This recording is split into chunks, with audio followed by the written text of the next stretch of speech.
If you're a combat sports fan like me, I'm sure you've seen these videos pop up all over your For You page and thought to yourself, what am I even watching right now? So for that reason, I'm going to give you guys a beginner's guide to CarJitsu.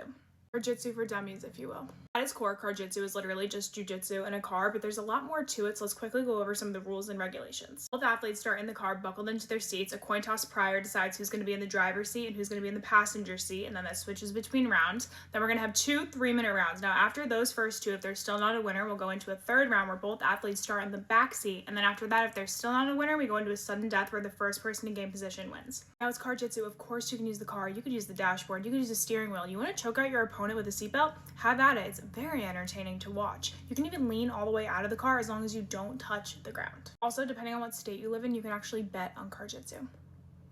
Yeah. And fun fact, absolutely no air conditioning allowed in the car ever.